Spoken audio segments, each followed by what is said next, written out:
The Adventures of Sherlock Holmes. By Arthur Conan Doyle. Adventure 7. The Adventure of the Blue Carbuncle. I had called upon my friend Sherlock Holmes upon the second morning after Christmas, with the intention of wishing him the compliments of the season. He was lounging upon the sofa in a purple dressing gown, a pipe rack within his reach upon the right, and a pile of crumpled morning papers, evidently newly studied, near at hand. Beside the couch was a wooden chair, and on the angle of the back hung a very seedy and disreputable hard felt hat, much the worse for wear, and cracked in several places. A lens and a forceps lying upon the seat of the chair suggested that the hat had been suspended in this manner for the purpose of examination. "You are engaged," said I. "Perhaps I interrupt you." "Not at all. I am glad to have a friend with whom I can discuss my results. The matter is a perfectly trivial one." He jerked his thumb in the direction of the old hat. "But there are points in connection with it which are not entirely devoid of interest and even of instruction." I seated myself in his armchair and warmed my hands before his crackling fire, for a sharp frost had set in, and the windows were thick with the ice crystals. "I suppose," I remarked, "that, homely as it looks, this thing has some deadly story linked onto it, that it is the clue which will guide you in the solution of some mystery and the punishment of some crime." "No, no. No crime," said Sherlock Holmes, laughing.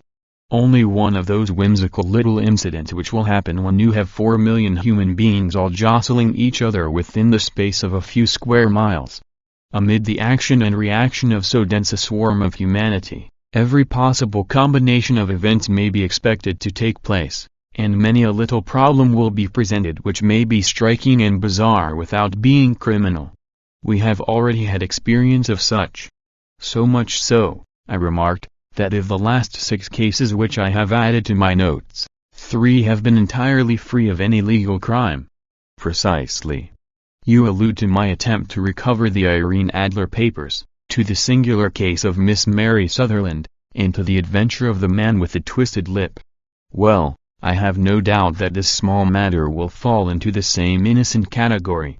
You know Peterson, the commissionaire?" "Yes. It is to him that this trophy belongs." "It is his hat." "No, no, he found it. Its owner is unknown. I beg that you will look upon it not as a battered billycock but as an intellectual problem. And, first, as to how it came here. It arrived upon Christmas morning, in company with a good fat goose, which is, I have no doubt, roasting at this moment in front of Peterson's fire. The facts are these. About 4 o'clock on Christmas morning, Peterson, who, as you know, is a very honest fellow, was returning from some small jollification and was making his way homeward down Tottenham Court Road. In front of him he saw, in the gaslight, a tallish man, walking with a slight stagger, and carrying a white goose slung over his shoulder. As he reached the corner of Goodge Street, a row broke out between this stranger and a little knot of roughs. One of the latter knocked off the man's hat, on which he raised his stick to defend himself and, swinging it over his head, smashed the shop window behind him. Peterson had rushed forward to protect the stranger from his assailants, but the man, shocked at having broken the window, and seeing an official-looking person in uniform rushing towards him, dropped his goose, took to his heels, and vanished amid the labyrinth of small streets which lie at the back of Tottenham Court Road. The roughs had also fled at the appearance of Peterson, so that he was left in possession of the field of battle, and also of the spoils of victory in the shape of this battered hat and a most unimpeachable Christmas goose, which surely he restored to their owner. My dear fellow, there lies the problem. It is true that for Mrs. Henry Baker was printed upon a small card which was tied to the bird's left leg, and it is also true that the initials H.B. are legible upon the lining of this hat, but as there are some thousands of Bakers, and some hundreds of Henry Bakers in this city of ours, it is not easy to restore lost property to any one of them. What, then, did Peterson do? He brought round both hat and goose to me on Christmas morning, knowing that even the smallest problems are of interest to me. The goose we retained until this morning, when there were signs that, in spite of the slight frost, It would be well that it should be eaten without unnecessary delay. Its finder has carried it off, therefore, to fulfill the ultimate destiny of a goose, while I continue to retain the hat of the unknown gentleman who lost his Christmas dinner. Did he not advertise? No. Then, what clue could you have as to his identity? Only as much as we can deduce. From his hat? Precisely. But you are joking. What can you gather from this old battered felt? Here is my lens. You know my methods. What can you gather yourself as to the individuality of the man who has worn this article? I took the tattered object in my hands and turned it over rather ruefully. It was a very ordinary black hat of the usual round shape, hard and much the worse for wear. The lining had been of red silk, but was a good deal discolored. There was no maker's name, but, as Holmes had remarked, the initials H.B. were scrawled upon one side. It was pierced in the brim for a hat securer, but the elastic was missing. For the rest, it was cracked, exceedingly dusty, and spotted in several places, although there seemed to have been some attempt to hide the discolored patches by smearing them with ink. I can see nothing, said I, handing it back to my friend. On the contrary, Watson, you can see everything. You fail, however, to reason from what you see. You are too timid in drawing your inferences. Then, pray tell me what it is that you can infer from this hat? He picked it up and gazed at it in the peculiar introspective fashion which was characteristic of him. It is perhaps less suggestive than it might have been, he remarked, and yet there are a few inferences which are very distinct, and a few others which represent at least a strong balance of probability. That the man was highly intellectual is of course obvious upon the face of it, and also that he was fairly well-to-do within the last 3 years, although he has now fallen upon evil days. He had foresight, but has less now than formerly, pointing to a moral retrogression, which, when taken with the decline of his fortunes, seems to indicate some evil influence, probably drink, at work upon him. This may account also for the obvious fact that his wife has ceased to love him. My dear Holmes. He has, however, retained some degree of self-respect, he continued, disregarding my remonstrance. He is a man who leads a sedentary life, goes out little, is out of training entirely, is middle-aged, has grizzled hair which he has had cut within the last few days, and which he anoints with lime cream. These are the more patent facts which are to be deduced from his hat. Also, by the way, that it is extremely improbable that he has gas laid on in his house. You are certainly joking, Holmes. Not in the least. Is it possible that even now, when I give you these results, you are unable to see how they are attained? I have no doubt that I am very stupid, but I must confess that I am unable to follow you. For example, how did you deduce that this man was intellectual? For answer Holmes clapped the hat upon his head. It came right over the forehead and settled upon the bridge of his nose. It is a question of cubic capacity, said he. A man with so large a brain must have something in it. The decline of his fortunes, then? This hat is 3 years old. These flat brims curled at the edge came in then. It is a hat of the very best quality. Look at the band of ribbed silk and the excellent lining. If this man could afford to buy so expensive a hat 3 years ago, and has had no hat since, then he has assuredly gone down in the world. Well, that is clear enough, certainly. But how about the foresight and the moral retrogression? Sherlock Holmes laughed. Here is the foresight, said he, putting his finger upon the little disc and loop of the hat securer. They are never sold upon hats. If this man ordered one, it is a sign of a certain amount of foresight, since he went out of his way to take this precaution against the wind.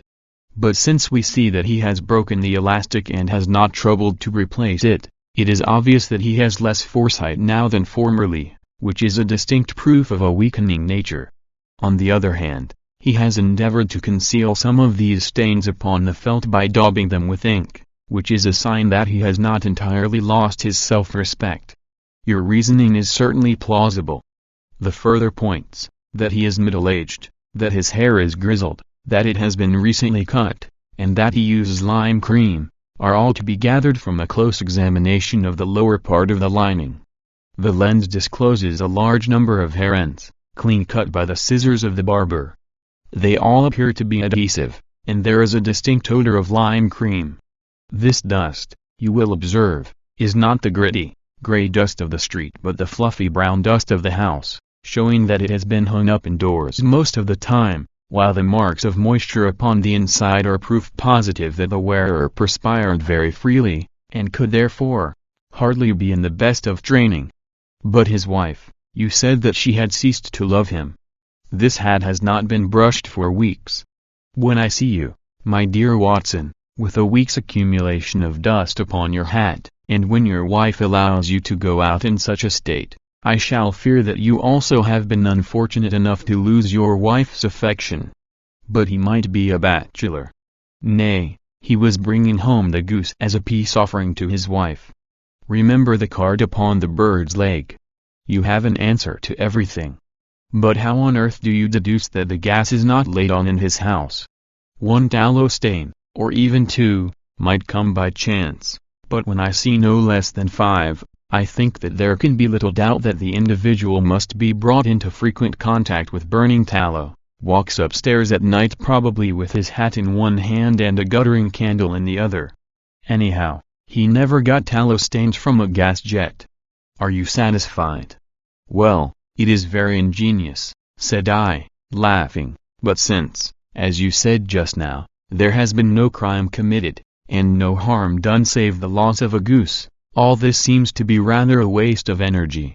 Sherlock Holmes had opened his mouth to reply, when the door flew open, and Peterson, the commissionaire, rushed into the apartment with flushed cheeks and the face of a man who is dazed with astonishment. "The goose, Mr. Holmes." "The goose, sir," he gasped. "Eh? What of it, then?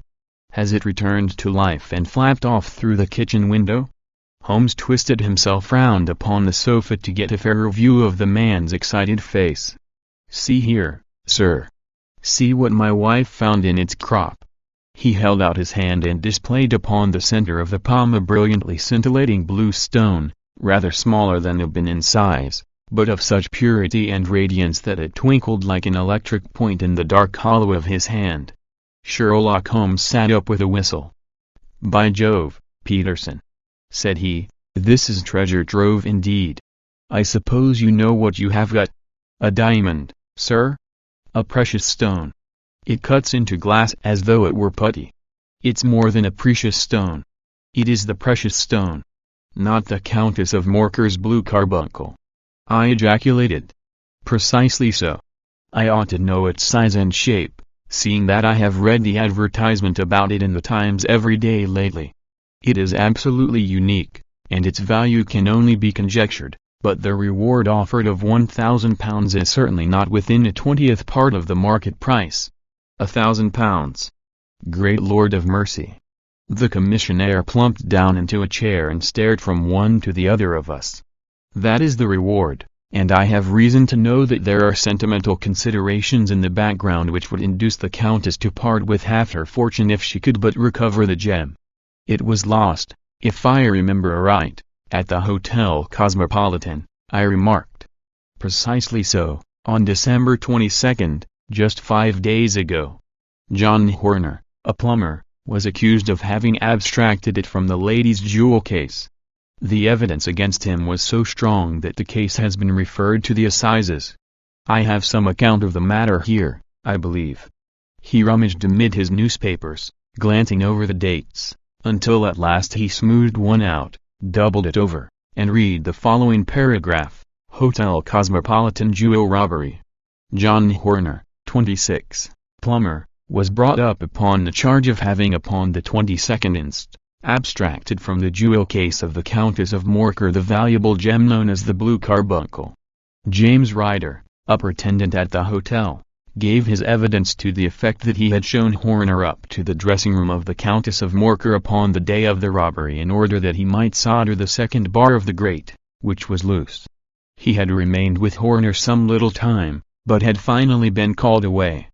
On returning, he found that Horner had disappeared, that the bureau had been forced open, and that the small morocco casket in which, as it afterwards transpired, the Countess was accustomed to keep her jewel, was lying empty upon the dressing-table. Ryder instantly gave the alarm, and Horner was arrested the same evening, but the stone could not be found either upon his person or in his rooms. Catherine Cusick, maid to the Countess, deposed to having heard Ryder's cry of dismay on discovering the robbery, and to having rushed into the room, where she found matters as described by the last witness. Inspector Bradstreet, B Division, gave evidence as to the arrest of Horner, who struggled frantically, and protested his innocence in the strongest terms. Evidence of a previous conviction for robbery having been given against the prisoner, the magistrate refused to deal summarily with the offense, but referred it to the assizes. Horner, who had shown signs of intense emotion during the proceedings, fainted away at the conclusion and was carried out of court. So much for the police court, said Holmes thoughtfully, tossing aside the paper. The question for us now to solve is the sequence of events leading from a rifled jewel case at one end to the crop of a goose in Tottenham Court Road at the other. You see, Watson, our little deductions have suddenly assumed a much more important and less innocent aspect. Here is the stone came from the goose, and the goose came from Mr. Henry Baker, the gentleman with the bad hat and all the other characteristics with which I have bored you. So now we must set ourselves very seriously to finding this gentleman and ascertaining what part he has played in this little mystery. To do this, we must try the simplest means first, and these lie undoubtedly in an advertisement in all the evening papers. If this fail, I shall have recourse to other methods. What will you say? Give me a pencil and that slip of paper. Now, then, found at the corner of Goodge Street, a goose and a black felt hat. Mr. Henry Baker can have the same by applying at 6:30 this evening at 221B, Baker Street. That is clear and concise. Very. But will he see it? Well, he is sure to keep an eye on the papers, since, to a poor man, the loss was a heavy one. He was clearly so scared by his mischance in breaking the window and by the approach of Peterson that he thought of nothing but flight, but since then he must have bitterly regretted the impulse which caused him to drop his bird. Then, again, the introduction of his name will cause him to see it, for everyone who knows him will direct his attention to it. Here you are, Peterson, run down to the advertising agency and have this put in the evening papers. In which, sir? Oh, in the Globe, Star, Pall Mall, St. James's Gazette, Evening News, Standard, Echo, and any others that occur to you. Very well, sir. And this stone? Ah, yes, I shall keep the stone. Thank you. And, I say, Peterson, just buy a goose on your way back and leave it here with me, for we must have one to give to this gentleman in place of the one which your family is now devouring. When the commissionaire had gone, Holmes took up the stone and held it against the light. It's a bonny thing, said he. Just see how it glints and sparkles. Of course it is a nucleus and focus of crime. Every good stone is. They are the devil's pet baits. In the larger and older jewels every facet may stand for a bloody deed. This stone is not yet 20 years old. It was found in the banks of the Amoy River in southern China and is remarkable in having every characteristic of the carbuncle, save that it is blue in shade instead of ruby red. In spite of its youth, it has already a sinister history. There have been 2 murders, a vitriol throwing, a suicide, and several robberies brought about for the sake of this 40-grain weight of crystallized charcoal. Who would think that so pretty a toy would be a purveyor to the gallows and a prison? I'll lock it up in my strong box now and drop a line to the Countess to say that we have it. Do you think that this man Horner is innocent? I cannot tell. Well, then, do you imagine that this other one, Henry Baker, had anything to do with the matter? It is, I think, much more likely that Henry Baker is an absolutely innocent man, who had no idea that the bird which he was carrying was of considerably more value than if it were made of solid gold. That, however, I shall determine by a very simple test if we have an answer to our advertisement. And you can do nothing until then. Nothing. In that case I shall continue my professional round. But I shall come back in the evening at the hour you have mentioned, for I should like to see the solution of so tangled a business. Very glad to see you. I dine at 7. There is a woodcock, I believe. By the way, in view of recent occurrences, perhaps I ought to ask Mrs. Hudson to examine its crop. I had been delayed at a case, and it was a little after 6:30 when I found myself in Baker Street once more. As I approached the house I saw a tall man in a Scotch bonnet with a coat which was buttoned up to his chin waiting outside in the bright semicircle which was thrown from the fanlight. Just as I arrived the door was opened, and we were shown up together to Holmes' room. "Mr. Henry Baker, I believe," said he, rising from his armchair and greeting his visitor with the easy air of geniality which he could so readily assume. "Pray take this chair by the fire, Mr. Baker. It is a cold night, and I observe that your circulation is more adapted for summer than for winter. Ah, Watson, you have just come at the right time. Is that your hat, Mr. Baker?" "Yes, sir, that is undoubtedly my hat." He was a large man with rounded shoulders, a massive head, and a broad, intelligent face, sloping down to a pointed beard of grizzled brown. A touch of red in nose and cheeks, with a slight tremor of his extended hand, recalled Holmes' surmise as to his habits. His rusty black frock coat was buttoned right up in front, with the collar turned up, and his lank wrists protruded from his sleeves without a sign of cuff or shirt. He spoke in a slow staccato fashion, choosing his words with care, and gave the impression generally of a man of learning and letters who had had ill usage at the hands of fortune. "We have retained these things for some days," said Holmes, "because we expected to see an advertisement from you giving your address. I am at a loss to know now why you did not advertise." Our visitor gave a rather shamefaced laugh. "Shillings have not been so plentiful with me as they once were," he remarked. "I had no doubt that the gang of roughs who assaulted me had carried off both my hat and the bird. I did not care to spend more money in a hopeless attempt at recovering them." "Very naturally. By the way, about the bird, we were compelled to eat it." "To eat it?" Our visitor half rose from his chair in his excitement. "Yes, it would have been of no use to anyone had we not done so. But I presume that this other goose upon the sideboard, which is about the same weight and perfectly fresh, will answer your purpose equally well." "Oh, certainly, certainly," answered Mr. Baker with a sigh of relief. "Of course, we still have the feathers, legs, crop, and so on of your own bird, so if you wish," the man burst into a hearty laugh. "They might be useful to me as relics of my adventure," said he, "but beyond that I can hardly see what use the disjecta membra of my late acquaintance are going to be to me. No, sir, I think that, with your permission, I will confine my attentions to the excellent bird which I perceive upon the sideboard." Sherlock Holmes glanced sharply across at me with a slight shrug of his shoulders. "There is your hat, then, and there your bird," said he. "By the way, would it bore you to tell me where you got the other one from? I am somewhat of a fowl fancier, and I have seldom seen a better grown goose." "Certainly, sir," said Baker, who had risen and tucked his newly gained property under his arm.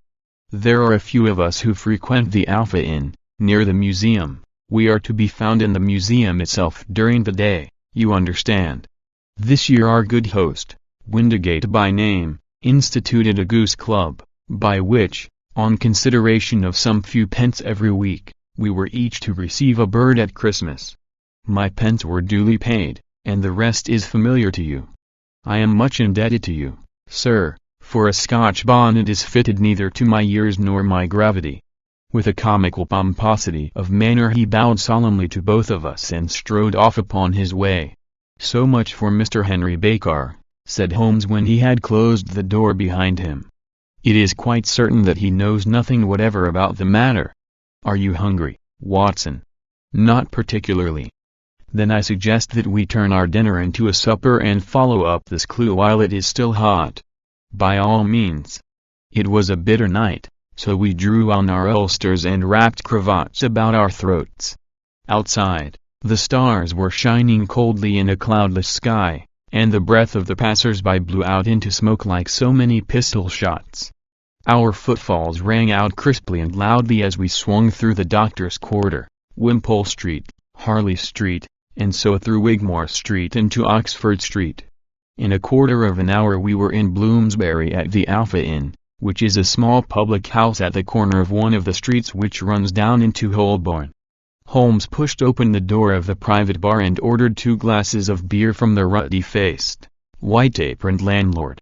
"Your beer should be excellent if it is as good as your geese," said he. "My geese?" The man seemed surprised. "Yes. I was speaking only half an hour ago to Mr. Henry Baker, who was a member of your goose club." "Ah. Yes, I see. But you see, sir, them's not our geese."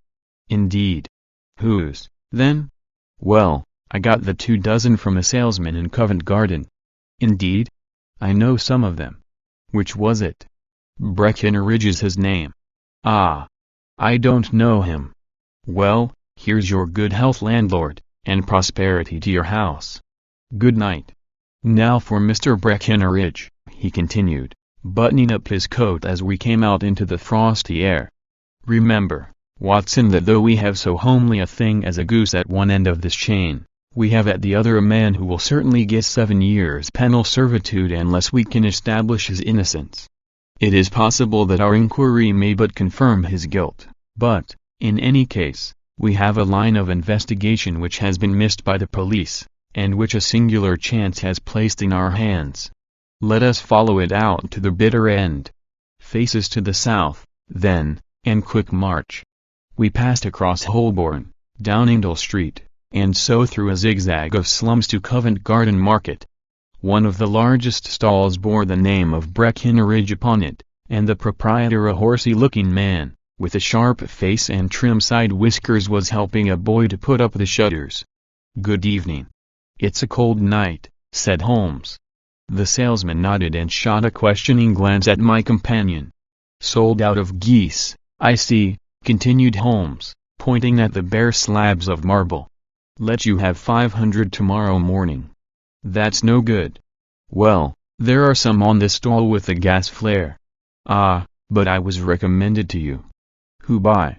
"The landlord of the Alpha." "Oh, yes, I sent him a couple of dozen. Fine birds they were, too. Now where did you get them from?" To my surprise the question provoked a burst of anger from the salesman. "Now, then, mister," said he, with his head cocked and his arms akimbo, "what are you driving at? Let's have it straight, now." "It is straight enough. I should like to know who sold you the geese which you supplied to the Alpha." "Well then, I shan't tell you." "So now." "Oh, it is a matter of no importance, but I don't know why you should be so warm over such a trifle." "Warm? You'd be as warm, maybe, if you were as pestered as I am. When I pay good money for a good article there should be an end of the business, but it's where are the geese? And who did you sell the geese to? And what will you take for the geese? One would think they were the only geese in the world, to hear the fuss that is made over them." "Well, I have no connection with any other people who have been making inquiries," said Holmes carelessly. "If you won't tell us the bet is off, that is all. But I'm always ready to back my opinion on a matter of fowls, and I have a fiver on it that the bird I ate is country bred." "Well, then, you've lost your fiver, for it's town bred," snapped the salesman. "It's nothing of the kind." "I say it is." "I don't believe it. D'you think you know more about fowls than I, who have handled them ever since I was a nipper? I tell you, all those birds that went to the Alpha were town bred. You'll never persuade me to believe that." "Will you bet, then?" "It's merely taking your money, for I know that I am right. But I'll have a sovereign on with you, just to teach you not to be obstinate." The salesman chuckled grimly. "Bring me the books, Bill," said he. The small boy brought round a small thin volume and a great greasy-backed one, laying them out together beneath the hanging lamp. "Now then, Mr. Cocksure," said the salesman, "I thought that I was out of geese, but before I finish you'll find that there is still one left in my shop. You see this little book? Well, That's the list of the folk from whom I buy. Do you see? Well, then, here on this page are the country folk, and the numbers after their names are where their accounts are in the big ledger. Now, then. You see this other page in red ink? Well, that is a list of my town suppliers. Now, look at that third name. Just read it out to me. Mrs. Oakeshott, 117, Brixton Road, 249, Reed Holmes. Quite so. Now turn that up in the ledger. Holmes turned to the page indicated. Here you are, Mrs. Oakeshott, 117, Brixton Road, egg and poultry supplier. Now, then, what's the last entry? December 22nd. 24 geese at Sevens. 6d. Quite so. There you are. And underneath? Sold to Mr. Windigate of the Alpha, at 12s. What have you to say now? Sherlock Holmes looked deeply chagrined. He drew a sovereign from his pocket and threw it down upon the slab, turning away with the air of a man whose disgust is too deep for words. A few yards off he stopped under a lamp-post and laughed in the hearty, noiseless fashion which was peculiar to him. When you see a man with whiskers of that cut and the pink un protruding out of his pocket, you can always draw him by a bet, said he.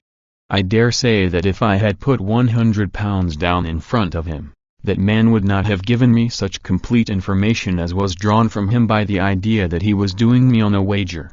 Well, Watson, we are, I fancy, nearing the end of our quest, and the only point which remains to be determined is whether we should go on to this Mrs. Oakeshott tonight, or whether we should reserve it for tomorrow. It is clear from what that surly fellow said that there are others besides ourselves who are anxious about the matter, and I should— His remarks were suddenly cut short by a loud hubbub which broke out from the stall which we had just left. Turning round we saw a little rat-faced fellow standing in the center of the circle of yellow light which was thrown by the swinging lamp, while Breckinridge, the salesman, framed in the door of his stall, was shaking his fists fiercely at the cringing figure. "I've had enough of you and your geese," he shouted. "I wish you were all at the devil together. If you come pestering me any more with your silly talk I'll set the dog at you. You bring Mrs. Oakeshott here and I'll answer her, but what have you to do with it? Did I buy the geese off you? No. But one of them was mine all the same," whined the little man. "Well, then, ask Mrs. Oakeshott for it. She told me to ask you." "Well, you can ask the King of Prussia, for all I care. I've had enough of it. Get out of this." He rushed fiercely forward, and the inquirer flitted away into the darkness. "Ah! This may save us a visit to Brixton Road," whispered Holmes.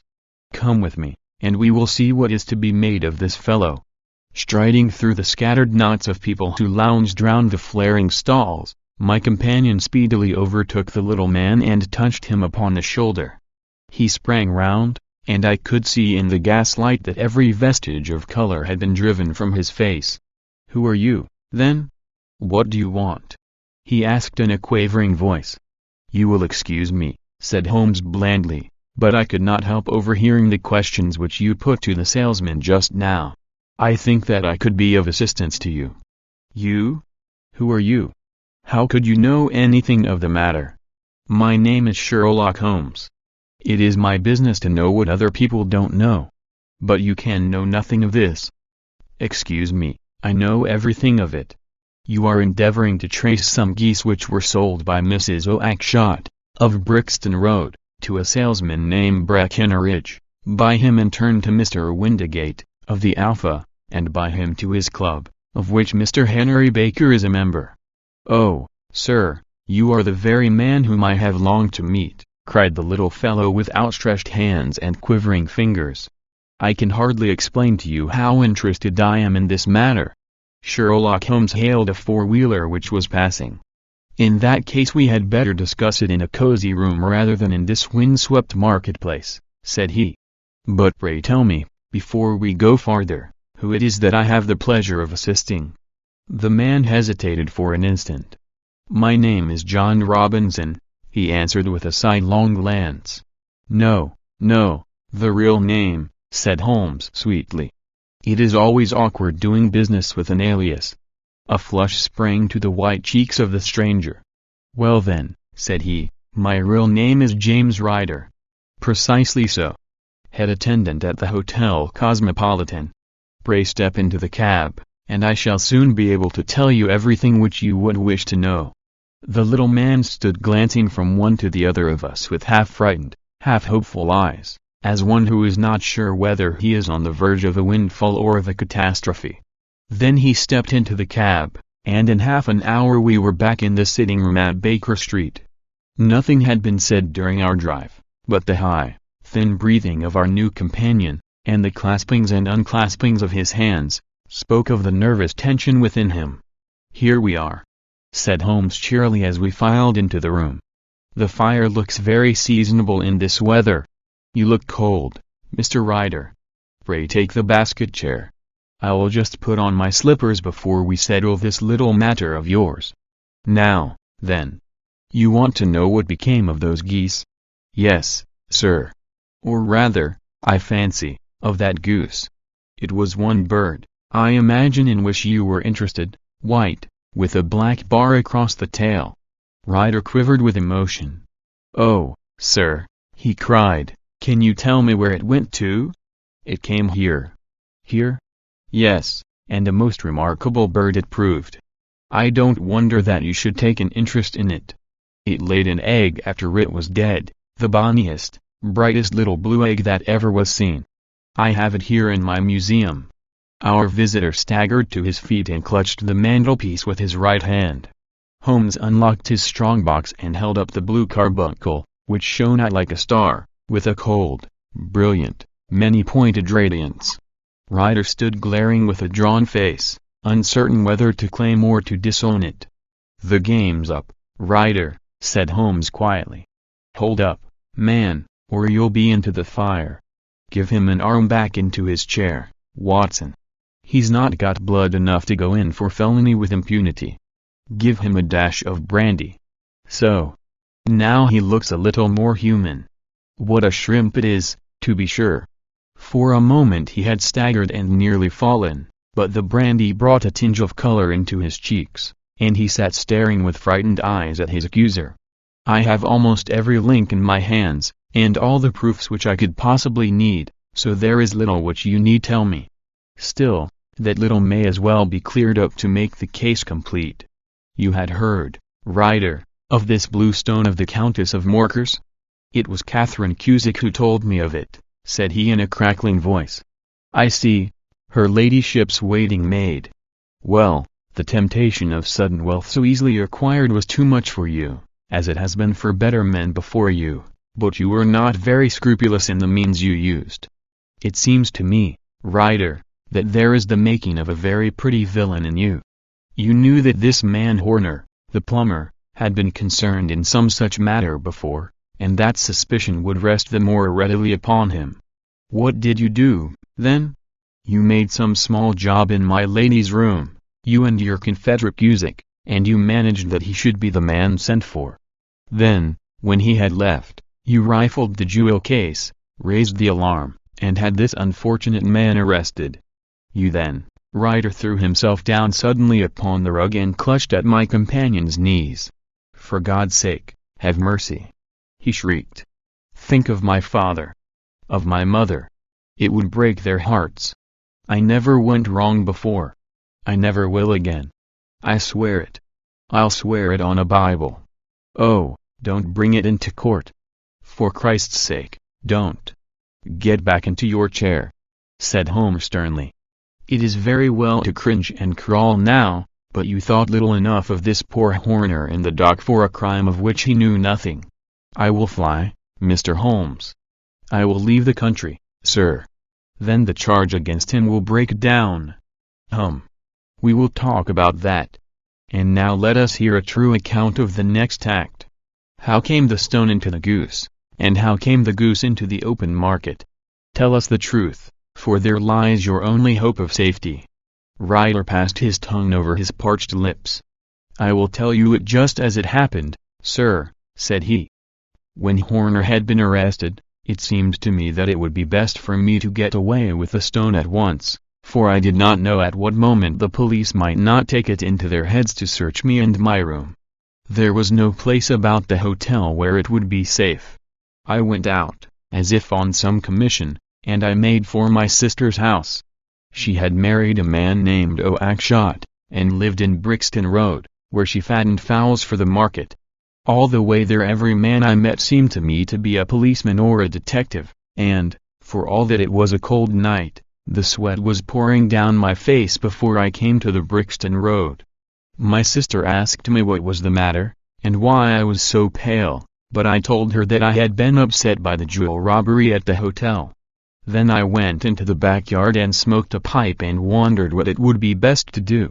I had a friend once called Maudsley, who went to the bad, and has just been serving his time in Pentonville. One day he had met me, and fell in to talk about the ways of thieves, and how they could get rid of what they stole.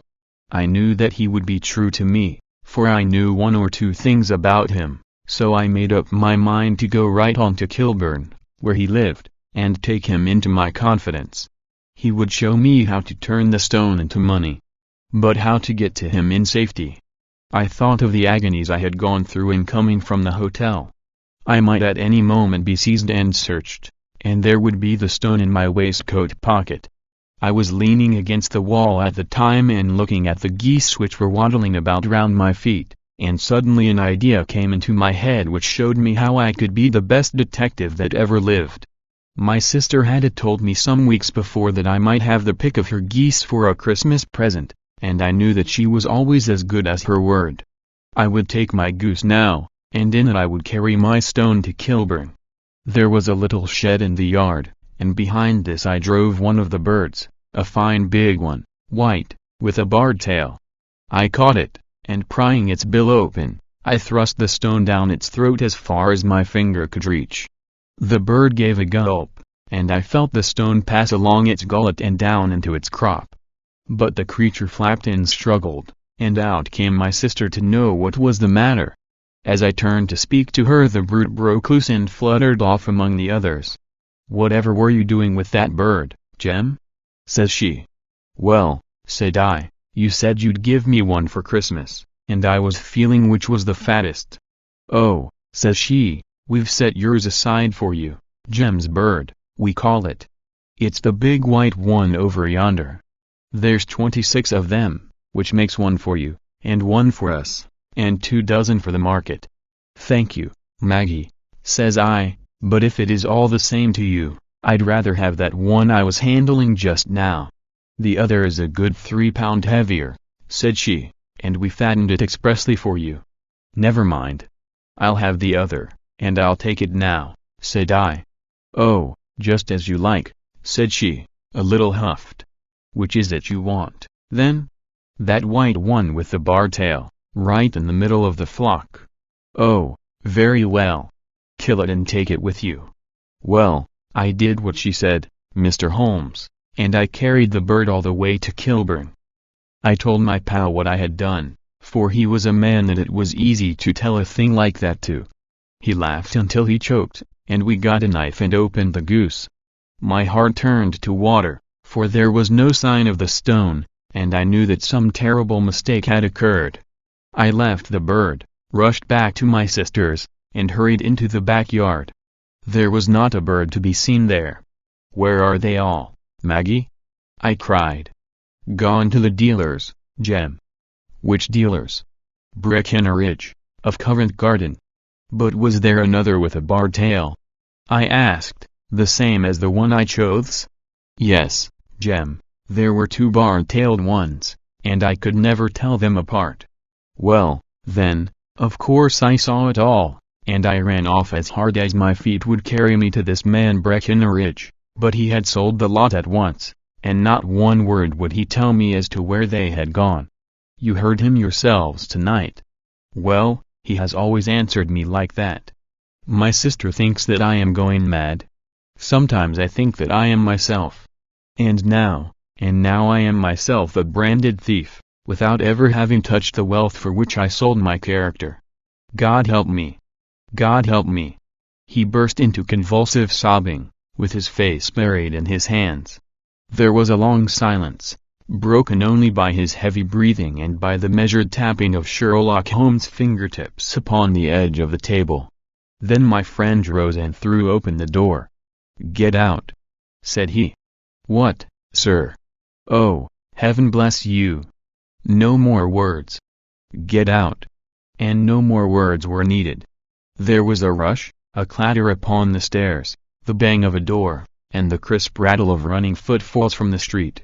"After all, Watson," said Holmes, reaching up his hand for his clay pipe, "I am not retained by the police to supply their deficiencies. If Horner were in danger it would be another thing, but this fellow will not appear against him, and the case must collapse. I suppose that I am commuting a felony, but it is just possible that I am saving a soul. This fellow will not go wrong again, he is too terribly frightened.